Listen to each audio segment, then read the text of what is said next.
good afternoon and good evening wherever you are in the world. Welcome back to another No Limit video. Very exciting one, Coach. A Winter World Cup. Please. And the exciting news have dropped. There's been a lot of speculation on this one. England's squad has been announced. So we thought the best way to do it, we've been asking you all day to fire your questions in and we'll get some answered. So we have picked the 7 best questions of our live reaction to the England squad that has just been announced. So I'm going to take it away straight away, Coach. We're going to go fire it in, as we always do. First question, are you happy with the squad? I think overall, yes, I am happy. I think from the players he's selected, I think we've got enough to go far, even potentially maybe even win.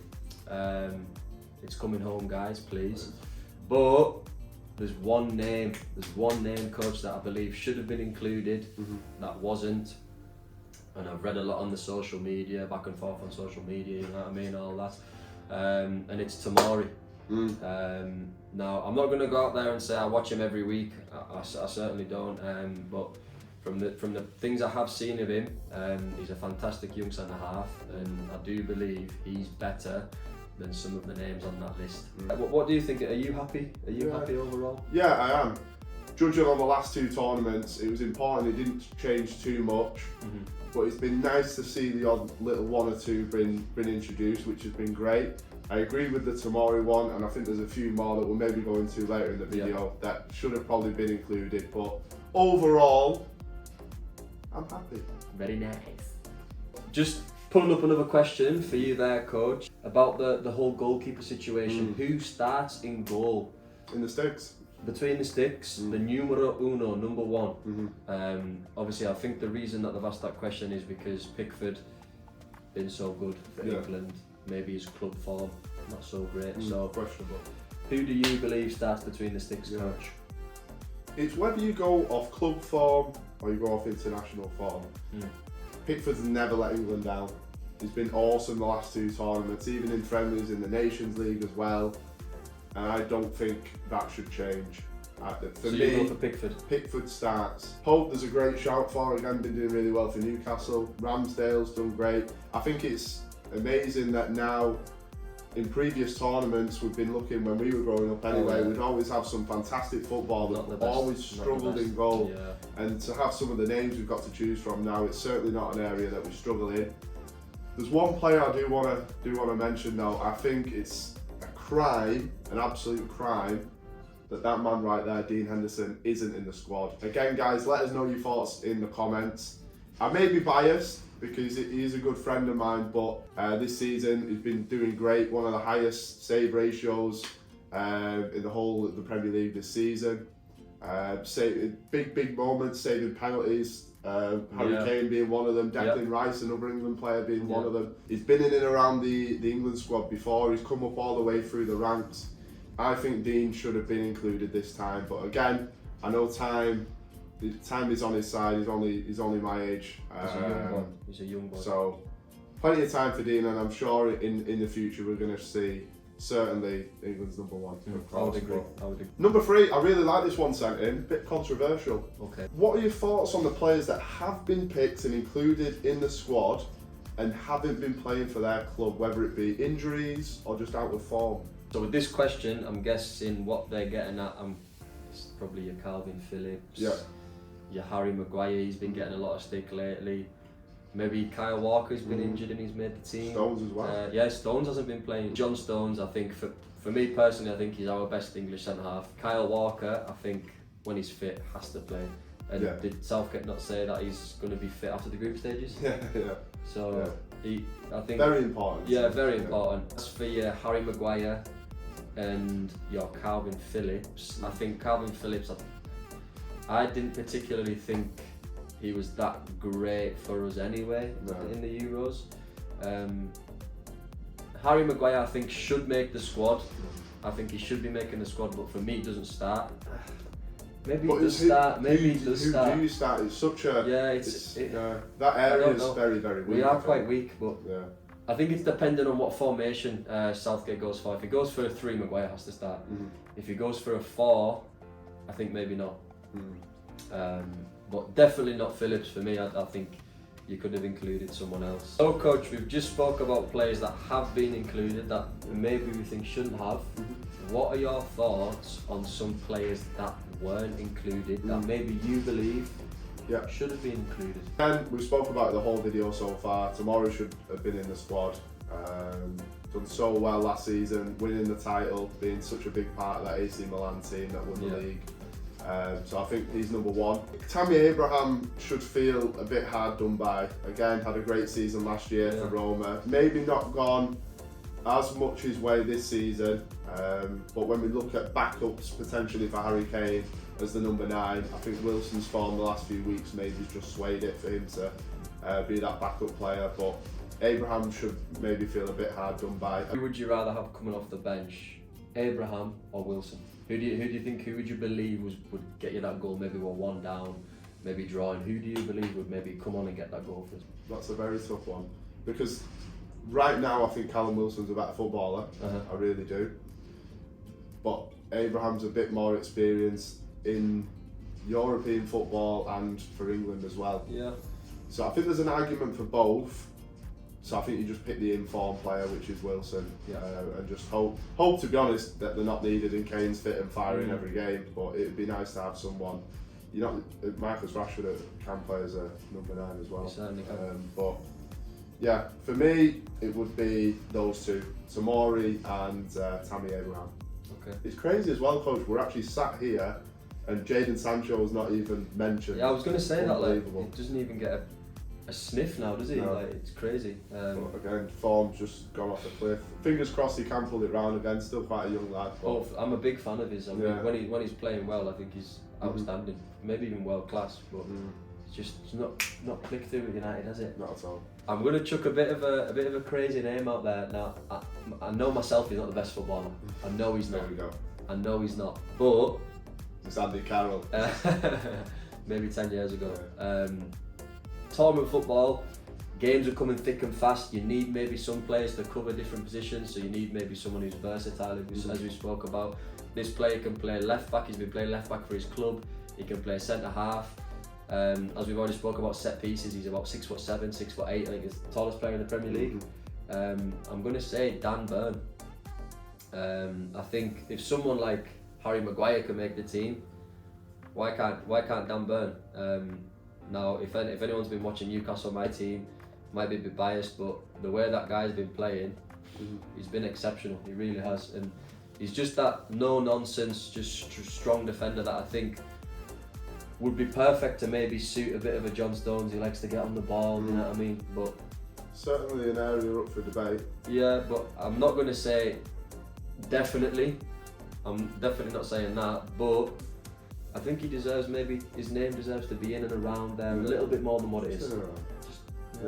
I think the main two that we wanted to see anyway is obviously Tomori and myself, Dean Henderson. I think they're the main two.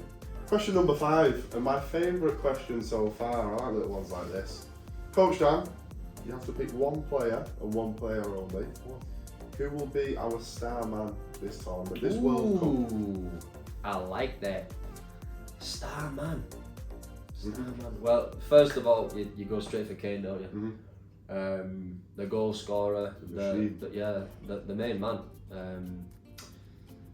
But I think a player that I'm a big fan of, and I think as a young footballer, he could potentially go on to, well, he already has done great things, but even bigger and better things, and he could blossom into a fantastic young player. Jude Bellingham. You're going to say him? I'm a big fan, coach. I really am. The two you just mentioned there. Yeah. There's one name that springs to my mind anyway, and it's Phil Foden. Phil Foden. Nice. Having a fantastic season for Man City, of course. I think he's become already a household name in the Premier League in England. Yeah. Everyone recognises him as one of the best players in the league easily. But I think this tournament will be his big rise to fame worldwide. He'll become a worldwide superstar. Yeah. I really think he's that good, and to have him playing for England, it's exciting times. He's one of the best young talents in the world. Really do think he's one of the best players at the tournament. So for me, locking in my star player, Phil Foden. So, Coach, we've seen the little reactions. We've had a few questions. Now, a question I've just pulled up there is, we're coaches ourselves. We're now in the dugout. Okay. We've got the waistcoat on. You know what I mean? You're now Gareth. You are Gareth. I'm going to take Gareth. You are Gareth, Coach. What formation do you play? Now then, I've got a question. Please. And the question is this the first game of the group or a group game? Yes, or is this later in the tournament? It's the first game. So Right, what okay. formation First do you game. play on the first game? Okay. Which obviously sways it. I believe Southgate has got this England team playing many different formations throughout the years. So we're very adaptable depending on the opponent we play. If we were to play later down the line, maybe a Brazil, an Argentina or a France, we'd maybe sit in a little bit more. But I think the 3 group games that we've got, no disrespect to the other teams, but I think we should be winning all 3 of them. And should be going to score quite a lot of goals. Yeah. Well, hopefully. Yeah, so rather than thinking more about preventing the opposition from scoring, I'm going to look to get more attacking players, I like our that, talented Coach. boys on the pitch. I like that. So for me, it'd be a 4-2-3-1. Get loads of bodies forward. Yeah, You know yeah. what I mean? That we're wing backs, Trippier delivering in. Please, Yeah. please. I'm looking at the two wide midfielders. Not only good going forward, but good defensively as well. So we don't have the ball. We took in as a 5. But then we've got numbers attacking, Yeah, Coach. really pin them in. Please. I like that. Please. Which brings us on to our final question, the one everyone's been waiting for, of course. Yeah. What would your team be, the first, your starting 11 for that first game against Iran? Who are we going for? As we've already said, I'm going to go for a 3-4-3. I'll put it up on the screen now for everyone to see. Yes, as well. please do. In goal, I'm going to go for Nick Pope. 3 at the back, I'm going to go to the right of the 3, Ben White. In the middle, John Stones. To the left of the 3, Harry Maguire. Note. Your right wing back, right midfield, going for Trippier. On the left, Luke Shaw. 2 in midfield, Bellingham and Rice. Your 3 up front, Kane through the middle, and then your 2 wide men. I'm not really looking for them to be wide men. I want the full backs to be doing that. Yeah. The 2 wide, more inside number 10s, and I'm looking for a Phil Foden and a James Maddison. That team there, I think, will cause some serious damage, Coach. Yeah. Some serious damage. What about yourself? What would your starting 11 be? So I'm interested to hear it, Coach. Yeah, I'll put mine up on the screen now for everyone to see. But again, the 4-2-3-1 formation that I've gone for. Pickford stays in goal for me, like I mentioned earlier. My back 4. Trippier, there's been a lot of talk of who plays right back, and they've just been dropping off like flies with injuries. But for me, our best right back has stayed fit. He's in the best form, and that's Kieran Trippier. He's flying. Defensively brilliant, going forward, fantastic. Great set pieces, great deliveries, and very, very experienced player in Europe, in previous tournaments. So Trippier, of course. Maguire and Stones as my centre-half pairing, and Luke Shaw in at left back. Holding 2, Rice absolutely speaks for itself, absolute machine. One of the best holding midfielders in the Premier League. Declan Rice. If not Europe. Yeah, one of the best, Coach. One of the real best. Alongside your mate, Jude Bellingham. Hey Jude. My 3 in front, Grealish out on the right. Not been playing much, but again, got the technical ability to unlock a door against any team in the world. Jack Grealish starts for me. In the number 10 role, I've gone for Phil Foden. Don't need to say anything more. No, that's plenty. Out on the left, Marcus Rashford. Now then, I know there's been a lot of talk of maybe Saka starting and a lot of other players, but Rashford for me, obviously my team, Manchester United, he's on absolute flames at the minute. Back fully fit, lots of confidence, scoring goals, making assists. Been really happy with Marcus Rashford. He offers so much with his speed in behind as well, something that could help Kane when he drops in, which he likes to do. And then you've got Rashford running in behind. I know people saying maybe start Saka, for example. Again, Saka's having a great season. But if you were to say to me, who would score more goals in a tournament in an England shirt for England, of course, Rashford or Saka. It would be Rashford every single day for me. So that's why he gets the nod over Saka. And of course, number 9 up top, Andy Carroll. Harry Kane, guys, up top for me. Speaks for itself, and I think that team there is going to do a lot. It's going to score a lot of goals, and I'm really confident. A team that could potentially go all the way. A strong team, coach. A strong team. What do you think of our chances? To win the competition, we've definitely got the talent. I think it's just whether he uses that talent correct. Yeah. We're really happy to announce, guys, that the third group game, the one against Wales, we will actually be showing here on our giant 20-foot projector screen. So everyone is welcome, not just No Limit players, parents, friends, grandparents, aunties, uncles, everyone is welcome. Even people that watch our channel, you're all welcome. It's free entry. It'd be great to see everyone down there and celebrate what's been a fantastic year coaching football here at No Limit. Yeah. But again, we hope you enjoyed the video. Let us know in the comments what your starting 11 would be for that first game, and we'll see you on the next one.